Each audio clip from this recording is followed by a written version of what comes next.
Muy bien, pues el tema de hoy, ya entrando a nuestro tema, a nuestro estudio, tiene por título Las consecuencias del pecado.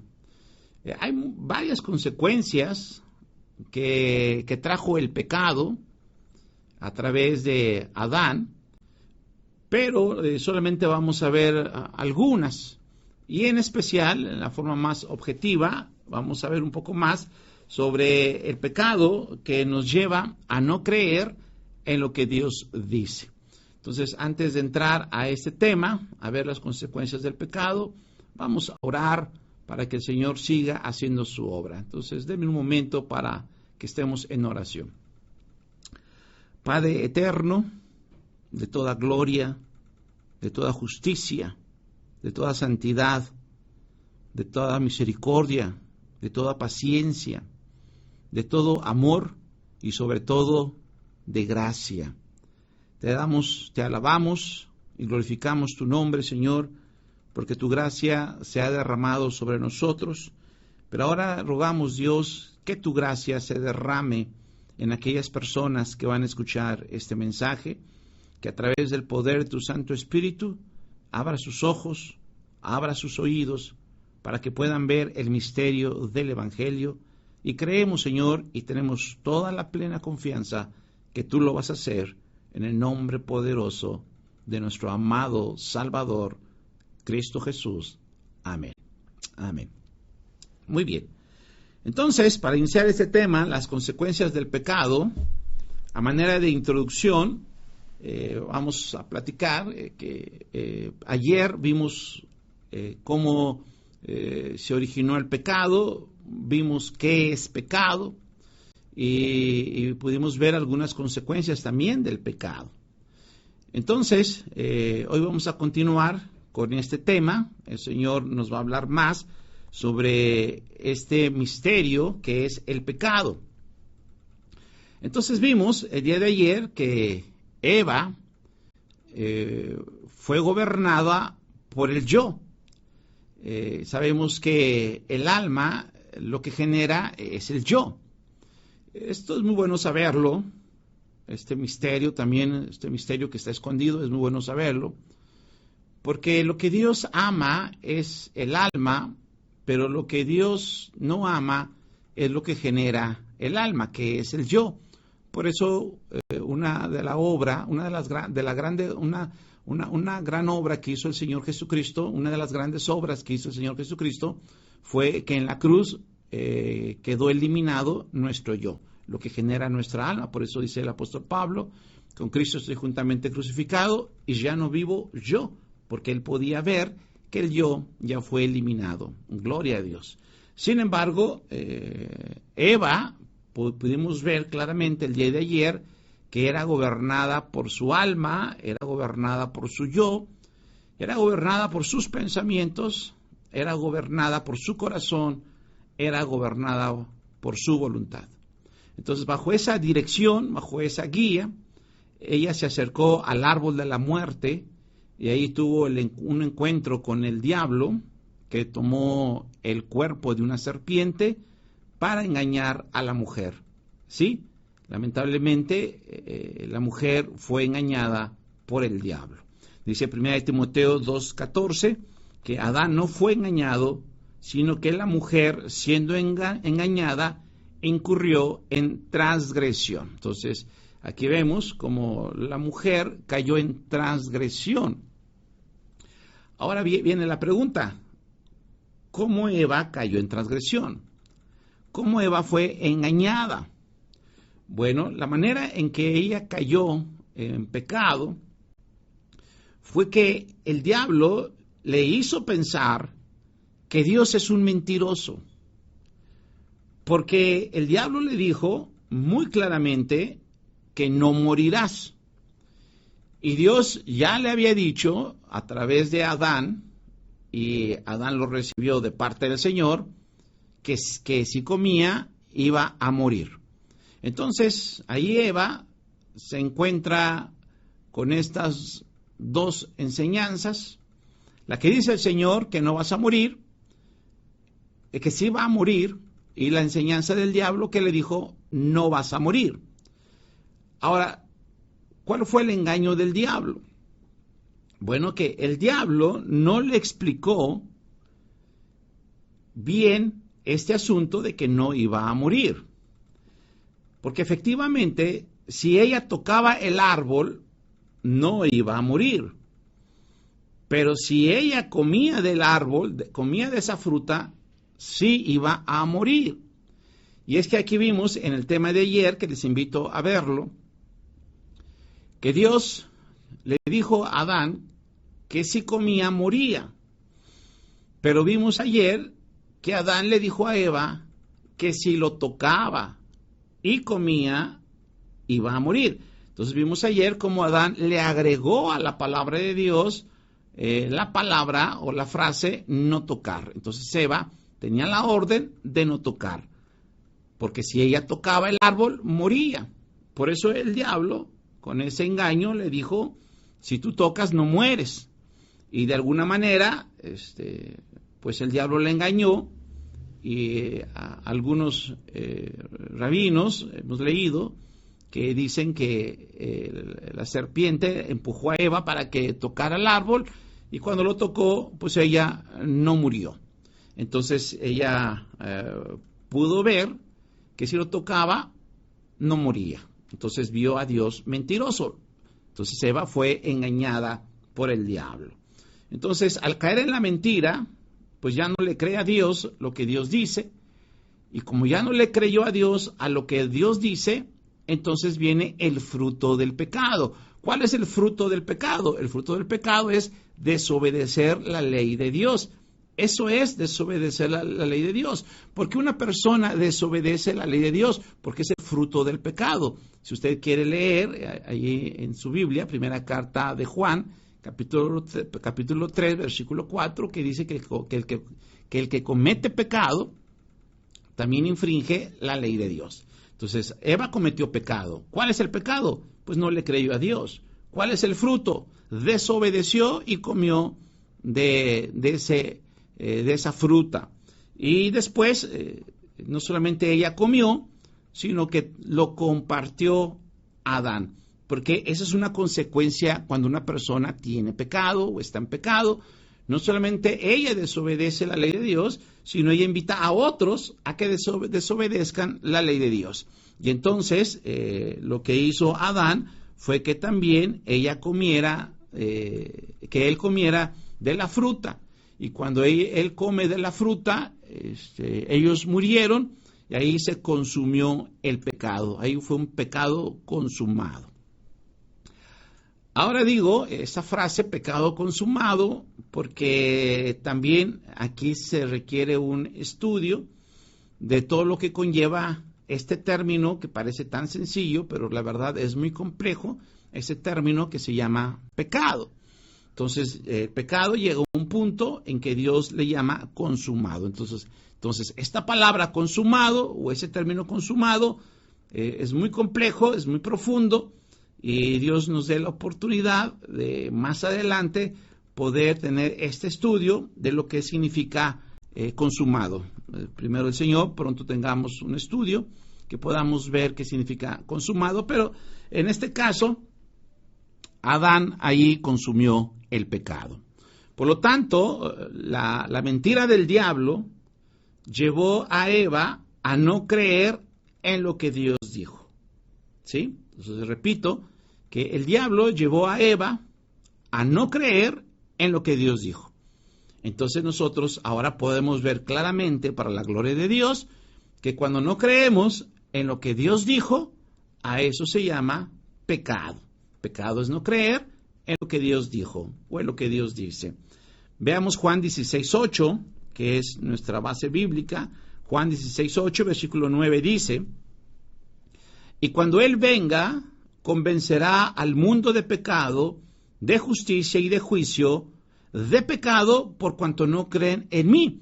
Entonces usted puede ahí subrayar esta frase de tal manera que usted ya pueda ver que pecado es no creer en el Señor.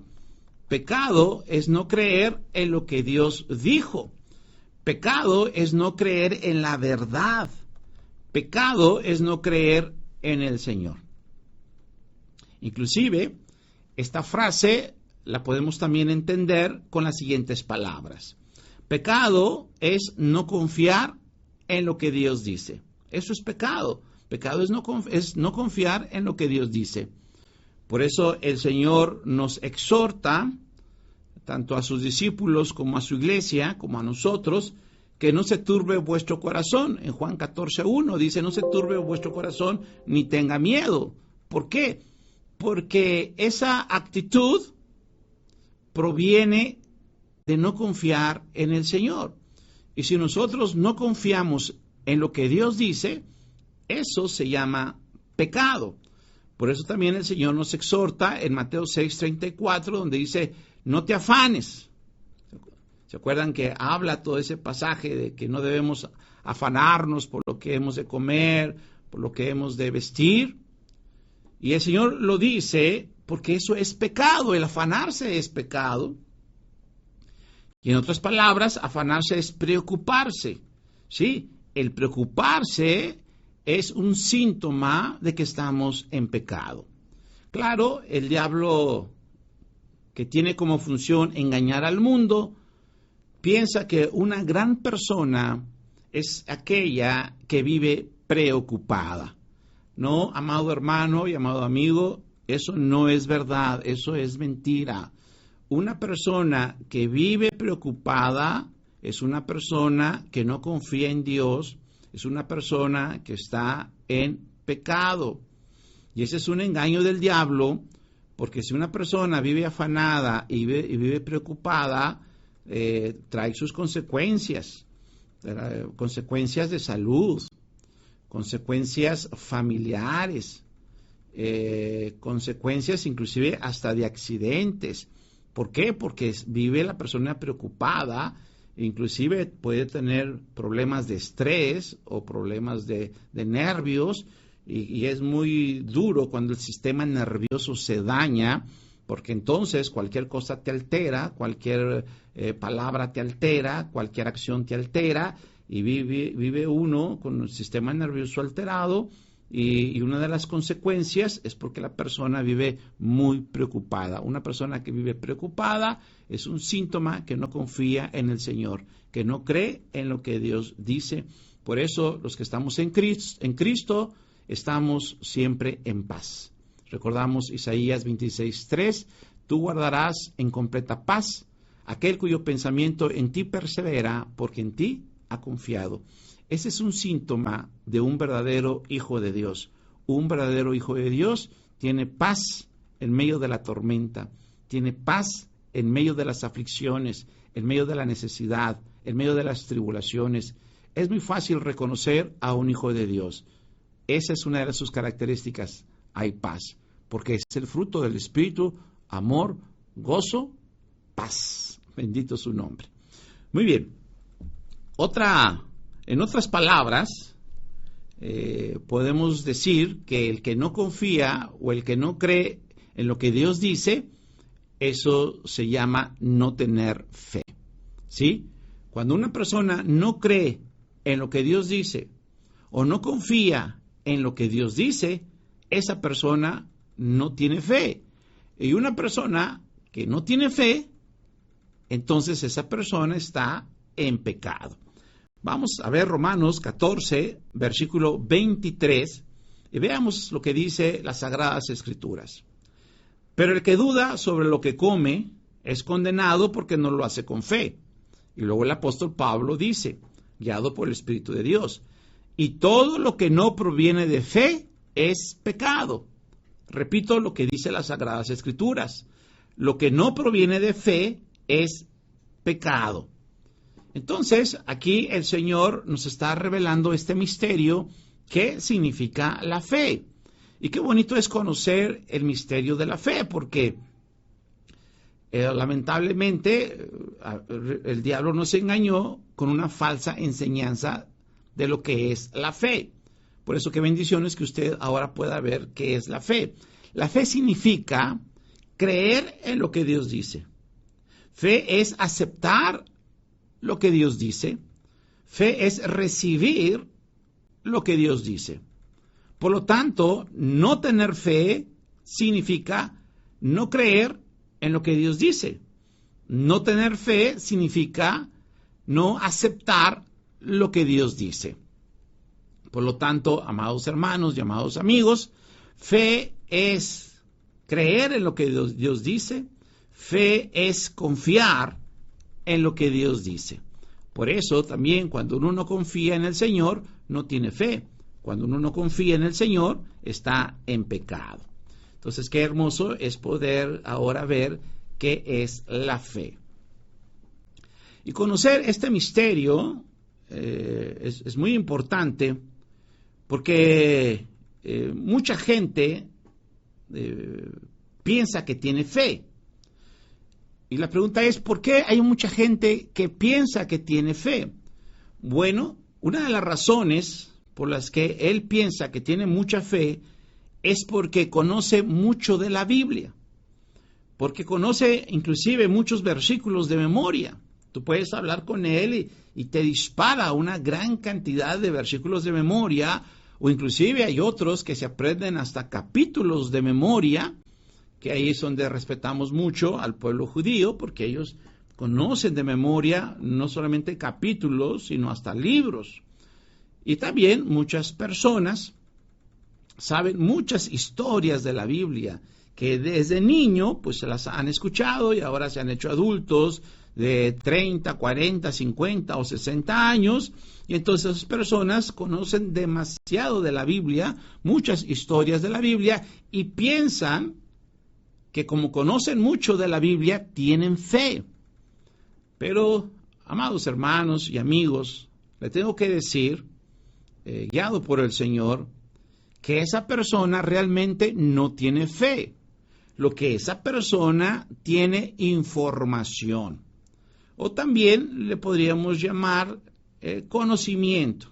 Pero si estudiamos mejor esa palabra conocimiento es más profunda. Pero vamos a ponerlo ahorita así. Esa persona tiene información. Y eso es lo que vemos ahora, hoy en día, en las congregaciones. Hoy en las congregaciones vemos a muchas personas que saben mucho de la Biblia, saben mucho de la palabra de Dios, y entonces ellos piensan que tienen fe. No, amados hermanos, no, amados amigos, ellos no tienen fe. Ellos tienen información de la Biblia o ellos tienen conocimiento de la Biblia.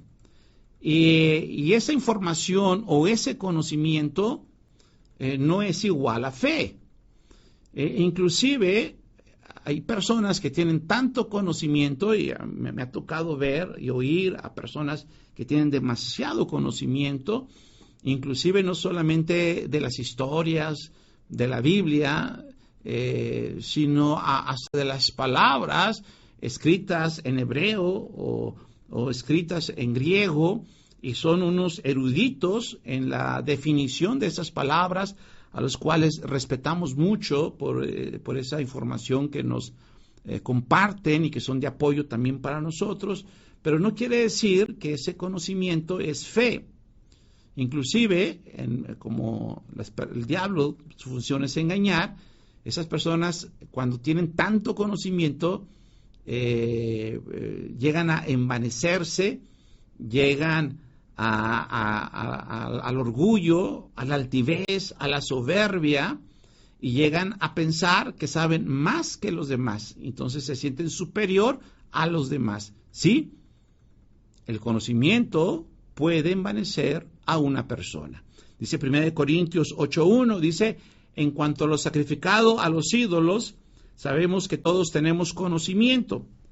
Y luego dice el apóstol Pablo, guiado por el Señor, el conocimiento envanece, pero el amor edifica. Sí, lamentablemente, la tanta información, algunas personas los envanece, los vuelve orgullosos, soberbios, altivos.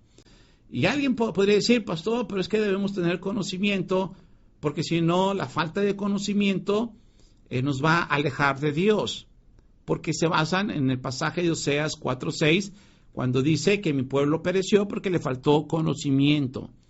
Pero aquí el problema de Israel no fue el conocimiento, no fue la información. El problema del pueblo judío fue que rechazó la información, rechazó el conocimiento, y en una palabra más clara y más precisa, el problema del pueblo judío es que rechazó al Señor. Y no solamente es un verbo en el pasado, lamentablemente es un verbo en el presente, sigue rechazando al Señor.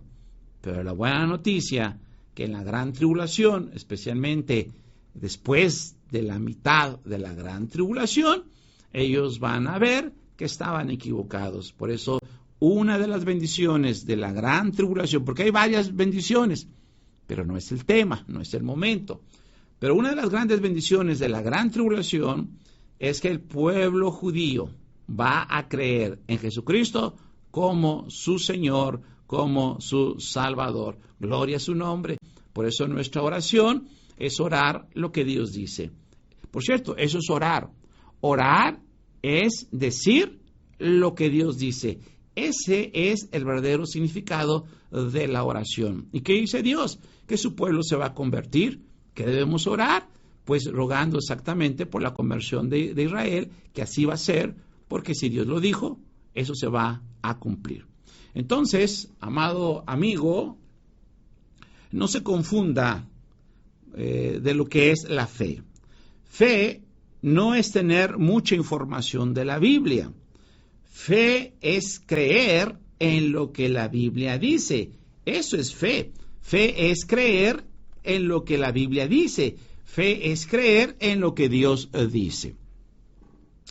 Ahora, pues veamos más de este misterio de la fe. Pues ya el Señor nos trajo por este camino, pues entonces el Señor nos va a dar más sobre este misterio. Veamos qué es fe, porque volvemos a repetir lo que estamos viendo desde Eva, que el diablo no solamente engañó a Eva, sino el diablo nos sigue engañando. Y una de las falsas enseñanzas es que la gente piensa que fe es hacer algo o hacer lo que esa persona quiere y después pedir al Señor que le dé su bendición. Y esas personas eso piensan que es hacer fe. Pero quiero decirle que lo que usted está haciendo no es vivir por fe. Lo que usted hace es lo que usted quiere. Y lamentablemente usted hace lo que usted quiere y luego le pide a Dios que le bendiga. No, amado amigo. Fe es hacer lo que Dios quiere. Fe es hacer lo que Dios dice. ¿Ven? Eso es fe. Fe es lo que Dios dice, como lo que dije en la oración. Orar es lo que Dios dice. Fe es lo que Dios dice y no lo que yo quiero. Por lo tanto, amados hermanos, el Señor nos está haciendo ver bien claro que fe es creer lo que Dios dice. Y creer significa tener la plena seguridad, la plena certeza que va a suceder lo que Dios dice. ¿Sí? Todo lo que Dios dice es verdad. Por eso Jesucristo es la verdad. Jesús, el Señor, no miente. Dios no miente. Si el Señor dice algo, tenga la plena seguridad, tenga la plena confianza que va a suceder. Por eso es fe. Fe es creer en lo que Dios dice. Bueno, estas palabras que el Espíritu Santo nos hace ver y entender, la podemos encontrar en Romanos 10:17, un poco más difícil, por eso necesitamos el Espíritu Santo que nos revele la verdad, por eso nos dejó el Espíritu Santo para guiarnos a la verdad. Y Romanos 10:17, eso es lo que dice, así que la fe es por el oír, y el oír por la palabra de Dios.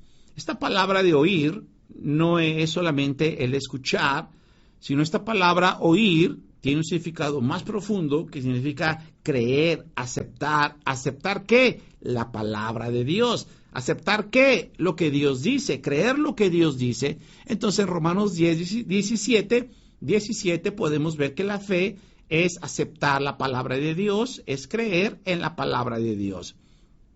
Y quiero decirle, amados hermanos y amigos que nos escuchan, que cuando nosotros creemos en lo que Dios dice, cuando nosotros tenemos fe en lo que Dios dice, entonces sucede lo que Dios dice. Gloria a su nombre.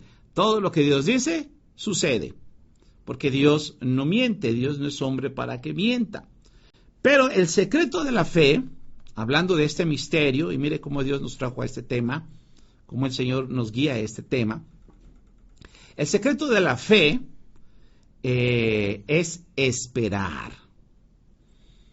Entonces, para que suceda lo que Dios dice, el secreto de la fe es esperar. Y como esto es un hermoso secreto que Dios nos está diciendo en este momento, lo podemos ver y entender, ahora sí, en Hebreos 11:1. Muchos toman este pasaje como la definición de la fe y que en parte es verdad, pero no es exactamente el punto que Dios le quiere dar al término de la fe. Hebreos 11:1 significa es la certeza de lo que se espera, la convicción de lo que no se ve. Entonces fe es lo que tú esperas. ¿Y qué esperas? No esperes lo que tú quieres. No, eso no es fe. Fe no es esperar lo que yo quiero, lo que yo deseo, lo que yo anhelo. Eso no es fe. Eso es capricho, eso es vanidad, eso es afán. No, fe es esperar lo que Dios dice. Fe es esperar lo que el Señor quiere. Eso es fe. Y hay que esperarlo con mucha certeza y hay que esperarlo con mucha convicción. Fíjense que, déjenme les comparto cómo el Señor me hizo ver bien este concepto de la fe, este misterio de la fe. Y fíjense que lo aprendí de una manera muy sorpresiva, lo aprendí de una manera que yo no me esperaba, cómo lo iba a ver más claro este término de la fe que ahora les comparto. Fíjense que un día me habló una mamá que nos conocía, una señora nos habló, que su hija estaba, entonces me habló llorando y me habló desesperada, y pues fui de inmediato a su casa para ver qué sucedía, porque por celular no me dijo. Entonces cuando ya llegué, me sorprendí que su hija estaba endemoniada. Y qué interesante que en ese lugar de tinieblas, porque pues ahí estaban las tinieblas en todo su apogeo, ahí el Señor me hizo ver más claramente este concepto de la fe que es esperar. Entonces ese es el secreto, esperar. Bueno, ¿y qué tiene que ver con esta joven endemoniada? Bueno, cuando llegamos, pues ya la vimos, su condición que estaba endemoniada. Entonces, pues nosotros oramos para que ese demonio o demonios salieran fuera. Y cuando terminé de orar, me acuerdo que me pregunté, bueno, ¿y ahora qué voy a hacer? ¿Qué voy a hacer mientras sale ese espíritu? Voy a cantar, voy a orar, voy a cantar, voy a leer la Biblia. ¿Qué voy a hacer? Y entonces, pues noté que cuando yo hacía algo, como leer la Biblia, pues el demonio se enojaba más. Y cuando yo leía, y cuando cantábamos, o cuando cantamos, pues también se enojaba más. Entonces yo dije, no, pues ya no voy a hacer, mejor ya no voy a hacer, porque pues lo único es que se altera este demonio, y es muy peligroso un demonio alterado, es exageradamente muy peligroso porque tiene mucha fuerza. Entonces, gloria a Dios, ¿verdad? Alabo el nombre del Eterno, porque el Espíritu Santo me guió a esperar. Entonces, qué bonito. Entonces, el Espíritu Santo me guió para que yo esperara. Entonces dije, pues ya oré. Entonces ahora veo que lo que sigue es que hay que esperar. Y pude verlo tan claramente en ese momento que recuerdo bien que crucé la pierna, me senté en la silla y crucé la pierna. Hasta después su mamá me dijo, pastor, me asombró que usted se sentó en la silla y cruzó sus piernas. Dije, sí, hermana, porque porque iba a esperar que el Señor hiciera la obra. Y sí, y mientras esperaba sentado, pues la hija poseída, pues maldecía a todos, inclusive mucho a su mamá, la maldecía mucho a su mamá, con su fuerza se estrujaba ella y a los que la tenían agarrada los movía fuertemente y también a mí me miraba, de pronto me miraba, una mirada muy retadora, de odio, de coraje, inclusive hasta me maldecía, pero no, yo no le ponía atención a lo que decía. Ahora ya no les pongo ni atención a lo que dicen, ya no les pongo atención cómo miran, lo que hacen, ya para mí ahorita es irrelevante lo que digan o hagan. No, ahora ahora sé que de plano hay que esperar a que el Señor cumpla lo que dice. Sí, esa es mi confianza, y esa fue mi confianza, esperar lo que el Señor dice. ¿Y qué dice el Señor? Pues que Él tiene autoridad sobre los demonios, Él tiene potestad sobre los demonios, y dice la carta a los Efesios que Dios puso todas las cosas bajo los pies del Señor, y también Efesios nos dice que toda lengua confesará que Jesús es el Señor. Entonces, con esa confianza en lo que Dios dice, pues yo esperé a que el Señor hiciera la obra. Y sí, así fue, el Señor hizo la obra y esa joven fue liberada de esos demonios que traía. Ahora, ese asunto de esperar, lo he aprendido muy bien en estas actividades tan fuertes, tan impresionantes, porque es la verdad, son cosas muy impresionantes, pero lo que yo he podido ver es que a veces las cosas que Dios dice suceden rápido, al instante.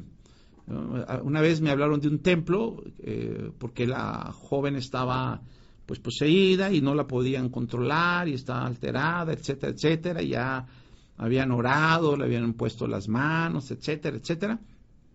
Habían puesto aceite y no sé qué tanto. Y no, pues total, la jovencita seguía endemoniada. Entonces me habló una persona y fuimos, y para la gloria de Dios, ¿verdad? Todo es para la gloria de Dios. Oramos y de inmediato, no sé, fueron 1 minuto, 2 minutos, no podía decirle cuánto fue, pero lo que sí me sorprendió que fue muy rápido y el Señor la liberó. Sí, a veces el Señor responde muy rápido, pero también a veces el Señor se tarda un poco, donde hay que esperar. Y uno de los propósitos de Dios es que esperamos, el Dios permite que Él se tarda, pues para probar nuestra fe. Entonces nosotros en ese tiempo que Él se tarde, debemos confiar que Él lo va a hacer. Entonces a veces podemos esperar horas, o a veces puede salir pronto, no lo sabemos. Lo que sí sabemos es que el Señor va a hacer la obra en estas situaciones, porque el Señor no retarda sus promesas. Dice Lucas 10:19, he aquí os doy potestad de hollar serpientes y escorpiones y sobre toda fuerza del enemigo y nada os dañará. Entonces el Señor cumple lo que Él dice. Por eso es fe. Fe es creer en lo que Dios dice. Por eso nosotros ahora en un exorcismo, pues no vamos de una manera muy humilde para empezar, de una manera muy tranquila. Tratamos inclusive de evitar tanto ruido, de tanto espectáculo, de tantos gritos. Inclusive uno puede hasta ahí gritar, ¿no? Nosotros no gritamos, no alzamos la voz, no ofendemos al demonio, no amenazamos al demonio, ni siquiera ya tocamos a la persona, no les arrojamos agua, no le ponemos un crucifijo, solamente oramos y esperamos para ver el poder y la autoridad del Señor Jesucristo sobre los demonios, porque lo que dice el Señor es verdad. Bendito su nombre. Lo que Dios dice es verdad. Por eso es fe. Fe es creer en lo que Dios dice.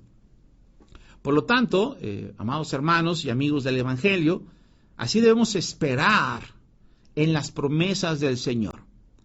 Si el Señor te promete algo a través de su palabra, amado hermano y amigo, Dios lo va a cumplir. Dios cumple lo que promete, porque de que llega, llega la promesa, porque las promesas del Señor son verdad. Las promesas del Señor sí suceden, pero le repito, amados hermanos, el secreto es esperar con toda certeza, con toda seguridad, que lo que Dios dice va a suceder. Por eso Hebreos 11:1, ese es el secreto de la fe, esperar lo que Dios dice. Volviendo al tema de Eva, pues ahora podemos ver que Eva no creyó lo que Dios dijo. Eva no confió en lo que Dios dijo. Eva no tenía fe en lo que Dios dijo. Y cuando ella no cree en lo que Dios dijo, a eso, amados hermanos y amados amigos, se llama pecado.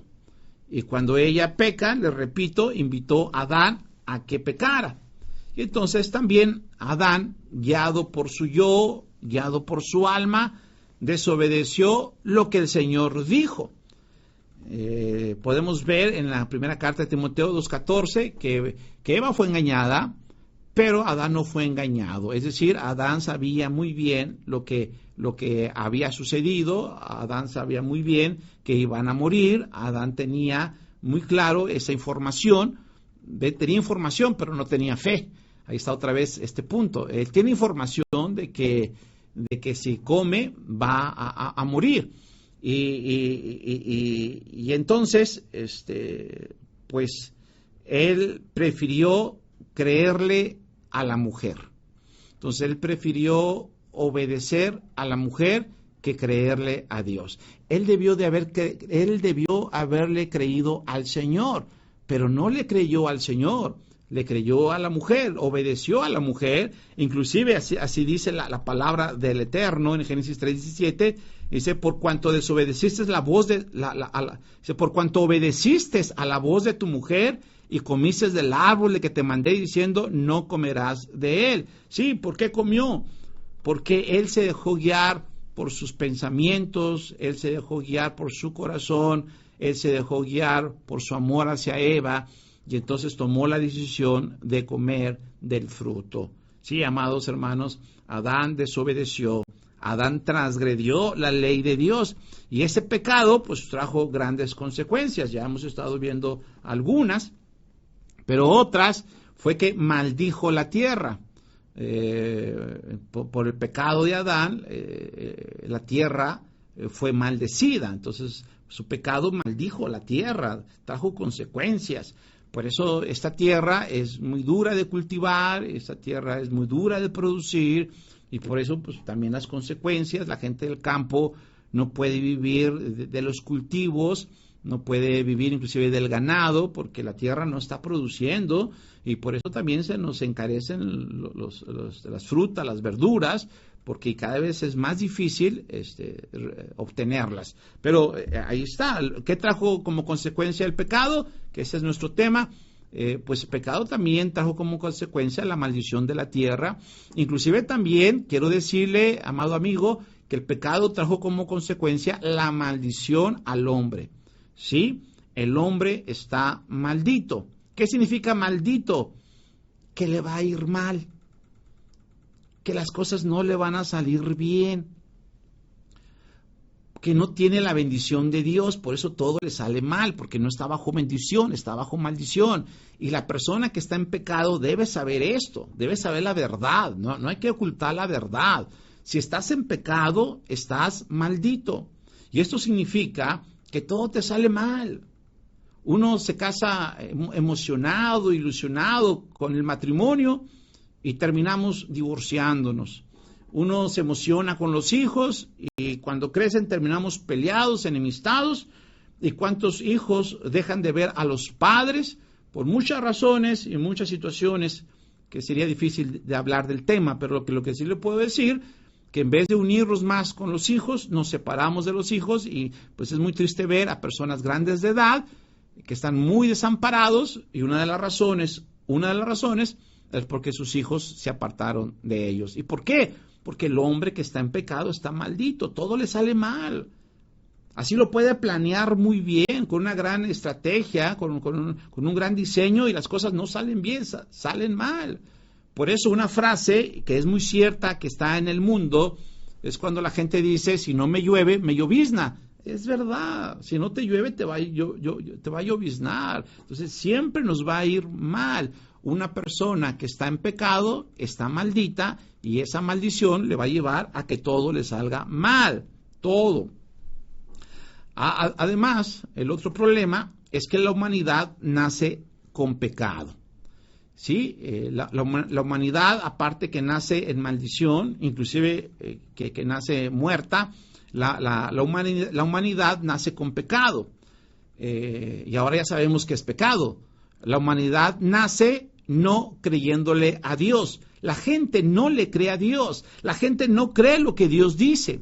Sí, la naturaleza humana es no creer en la verdad. Repito, la naturaleza humana es no creer en la verdad, es no creer en lo que Dios dice. Y no solamente no lo cree, sino también la palabra de Dios dice no la entiende, no la comprende. Inclusive cuando oye la palabra de Dios, por eso le parece locura. 1 Corintios 2:14. Pero el hombre natural no percibe las cosas que son del Espíritu de Dios, porque para él son locura y no las puede entender, porque esto se discierne espiritualmente y él no puede discernirlo espiritualmente porque su naturaleza es no creer en lo que Dios dice. ¿Pueden ver eso? La naturaleza de la humanidad es no creer en lo que Dios dice. Por lo tanto, la naturaleza de la humanidad es creer la mentira. Fíjese qué impresionante. La humanidad no cree la verdad, pero si tú le pones una mentira, lo cree. Y no importa qué tan exagerada sea la mentira, pero creen en la mentira. Hombre, después uno escucha, ¿verdad?, cada clase de mentira, pero la gente lo cree, porque esa es su naturaleza, creer la mentira. Por eso quiero decirles, amados hermanos y amigos del Evangelio, quiero decirles que cuando venga el anticristo, los va a engañar fácilmente. Toda la persona que se quede en la gran tribulación y aparezca el anticristo, los va a engañar fácilmente, porque la naturaleza de la humanidad es aceptar la mentira, y el anticristo, gobernado por el diablo, pues va a venir con grandes mentiras. Entonces, pues se va a hallar perfectamente en este mundo. Dice segunda carta de Tesalonicenses 2:9, inicuo, cuyo advenimiento es por obra de Satanás, con gran poder y señales y prodigios mentirosos, y con todo engaño de iniquidad para los que se pierden, por cuanto no recibieron el amor de la verdad para ser salvos. Por eso Dios les envía un poder engañoso para que crean la mentira, a fin de que sean condenados todos los que no creyeron a la verdad, sino que se complacieron en la injusticia. ¿Sí, amados hermanos y amigos? El mundo de la gran tribulación, que por cierto ya está muy cerca, y ese sería un buen tema para después, pero la gran tribulación ya está cerca, o la tribulación ya está cerca. Una característica que vamos a ver es que le van a creer todas las mentiras del anticristo, lo van a recibir con mucho gozo, lo van a recibir con mucha alegría, y la gente va a estar contenta cuando venga el anticristo, porque la naturaleza de la humanidad es no creer en la verdad, la naturaleza de la humanidad es creer las mentiras. Ahora viene la pregunta, ¿por qué la humanidad no cree lo que Dios dice? Porque la humanidad cree las mentiras, y la respuesta es porque el pecado, que más adelante lo vamos a ver, es la vida del diablo, porque el pecado dañó al espíritu humano, al espíritu con E minúscula. Entonces, el pecado mató al espíritu humano. Ahora viene la pregunta, ¿qué es el espíritu humano? El espíritu humano es el aliento de Dios. En Génesis 2:7 recordamos que el Señor sopló en su nariz aliento de vida, y esto fue un ser viviente. El espíritu humano tiene varias funciones. Ese sería otro estudio, sería otro tema. Pero no quiero decirles algo básico. El espíritu tiene varias funciones. Una de ellas es que nos da vida física.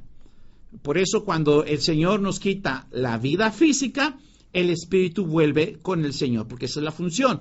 Dice Eclesiastés 12:7, y el polvo vuelve a la tierra, porque este cuerpo viene del polvo.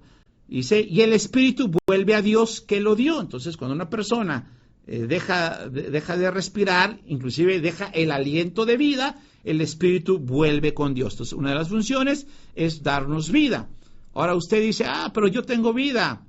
Sí, pero ya no tiene la vida que Dios quería darles o quería darnos desde un principio. Ahora nuestro espíritu prácticamente ya no funciona, casi ya no funciona.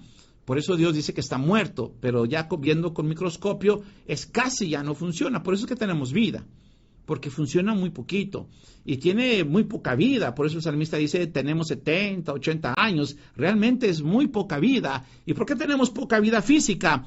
Porque el espíritu del hombre está dañado por el pecado. Pero también el espíritu que está dañado por el pecado no puede cumplir bien su función. Y una de las funciones es que es como una lámpara. Dice Proverbios 20:27, lámpara de Jehová es el espíritu del hombre, la cual escudriña lo más profundo del corazón. Es decir, el espíritu humano, con E minúscula, tiene una función de escudriñarnos a nosotros mismos y ver nuestra condición. Y lamentablemente, como el espíritu está dañado, pues no puede ver su condición, sus ojos están dañados y no puede ver su condición. Ahora, ¿cuál es la condición de una persona que está en pecado? Una persona que está en pecado, Dios la compara como un leproso. Pero esa persona no se ve leproso, pero delante de Dios está leproso. Esa persona no se ve que está inmunda, no ve que es necia, que es vil, que es miserable. Inclusive hay frases muy fuertes como un perro muerto. No ve que es un pecador. Porque el diablo los engaña, el diablo nos engaña. Y hay personas que hasta piensan que son santas, que son justas, que son buenas personas, amorosas, generosas, inteligentes, sabios. Pero, amados hermanos, el espíritu de la humanidad está dañado y no ve su condición miserable, inmunda que tiene delante de Dios. No lo ve, inclusive es todo lo contrario, se aprecia mucho, se admira mucho. Los que somos de la época de Paco Stanley, él cantaba o él decía, qué bonito soy como me quiero. ¿Se acuerdan? Qué bonito soy como me quiero. Bueno, porque así es nuestra naturaleza, vernos admirables, grandes, fuertes, muy buenas personas, pero delante de Dios estamos leprosos, delante de Dios somos miserables. Una persona que está en pecado está inmundo. Está sucio delante de Dios. Entonces ese pecado nos cegó y no podemos ver nuestra condición. ¿Ven? Esas son las consecuencias del pecado. Y faltan más. Pero otra consecuencia del pecado es que dañó la conciencia. La conciencia es la que nos ayuda a ver la ley de Dios, la que nos ayuda a ver qué está bien delante de Dios y qué está mal delante de Dios. Cuando uno hace lo que a Dios le agrada, me siento a gusto, me siento feliz. Pero cuando uno hace lo que a Dios no le agrada, uno se siente mal, uno se siente culpable. Entonces la conciencia te hace sentir culpable. Entonces, sí, entonces lo que ha pasado ahora es que la conciencia está muerta, prácticamente la conciencia no sirve. Entonces hoy vivimos una sociedad muy difícil porque la gente hace algo malo y la conciencia no lo culpa. No, la frase que uno dice es, no le remuerde la conciencia. Repito, hoy vivimos en una sociedad que hace cosas muy malas y no le remuerde la conciencia, no sienten culpa. La gente hoy hace mucho daño, a veces nuestros vecinos con la música muy alta, que la gente pues va a trabajar al otro día, que la gente está enferma, que debemos acostarnos temprano, que es necesario eso, pero a ellos no les importa. ¿Por qué? Porque su conciencia está muerta, no sienten remordimiento. Hoy la gente te estafa sin remordimiento, hoy la gente te roba sin remordimiento, hoy la gente te miente sin remordimiento, hoy la gente no siente culpa porque el pecado dañó su conciencia. Ahora viene la pregunta, ¿cómo esa persona que tiene su espíritu muerto va a creer? Bueno, y la respuesta es a través del poder del Espíritu Santo. Sí, amados hermanos, solamente el poder del Espíritu Santo puede reavivar nuestro espíritu. Y eso lo podemos ver, por ejemplo, cuando el Señor Jesucristo estaba con la mujer samaritana, con la mujer que habían encontrado en adulterio. Recordamos que que los fariseos la llevaron ante el Señor Jesucristo. Entonces Jesucristo les habló, y cuando ellos oyeron y sintieron el poder del Espíritu Santo, dice la palabra que les acusó su conciencia. Vemos Juan 8:7 y versículo 9. Me apresuro porque ya vamos a terminar, se nos fue el tiempo. Dice Juan 8:7, dice, y como insistieron en preguntarle, se enderezó y les dijo, el que de vosotros esté sin pecado, sea el primero en arrojar la piedra contra ella. Inclinándose de nuevo hacia el suelo, siguió escribiendo en tierra, pero ellos al oír esto, acusados por su conciencia, salían uno a uno, comenzando de los más viejos hasta los más postreros, y quedó solo Jesús y la mujer que estaba en medio. Fíjense, ellos llegaron con la conciencia muerta, ellos llegaron con el espíritu muerto, ellos no tenían remordimiento. Sin embargo, cuando oyeron el Espíritu del Señor, cuando oyeron el poder del Espíritu Santo, el Espíritu tomó vida, la conciencia empezó a funcionar y la conciencia les acusó que lo que estaban haciendo estaba mal, era indigno, era algo miserable. Entonces ellos se sintieron tan mal que se fueron. Entonces eso hace el poder del Espíritu Santo, despertar tu espíritu, despertar tu conciencia, y esto es lo que está haciendo el Señor, hablarte a través del poder del Espíritu Santo. Por eso en Hechos 1:8 dice, pero recibiréis poder cuando haya venido sobre vosotros el Espíritu Santo, y me seréis testigos en Jerusalén, en toda Judea, en Samaria, hasta lo último de la tierra. Esa es la función del poder del Espíritu Santo, o una de las funciones es abrir los ojos de las personas, es despertar su espíritu, es despertar su conciencia. Así como aquella mujer llamada Lidia, ¿se acuerdan que Dios abrió su corazón? Pues Dios es el momento en que está abriendo tu espíritu, está despertando tu espíritu para que tu alma pueda entender que nacemos en pecado, que nacemos muertos, que nacemos lejos de Dios, separados de Dios, que nacemos inmundos, sucios, viles, miserables, pero quiero darte la buena noticia, que la sangre de Cristo que Él derramó en la cruz sirve para quitar tu pecado y que sirve para quitar tus pecados. Todo eso es quitado con la sangre preciosa de Cristo Jesús. Ahora viene la invitación, acepta lo que Dios dice. Si tú aceptas lo que Dios dice, sucede lo que Dios dice. Y en este caso, si tú aceptas lo que Dios dice, sucede de inmediato lo que Dios dice. ¿Y qué dice Dios? Que la sangre de Cristo te limpia tu pecado, que la sangre de Cristo limpia todos tus pecados. No importan qué tan viles hayan sido, qué tan fuertes hayan sido, qué tan detestables hayan sido, pero la buena noticia es que la sangre de Cristo también perdona todos tus pecados. ¿Crees lo que Dios dice? Si tú crees lo que Dios dice, tus pecados te son perdonados. Amados amigos, llamados hermanos, alabamos el nombre del Eterno por darnos la oportunidad de compartir su bendita palabra, de compartir el misterio del Evangelio.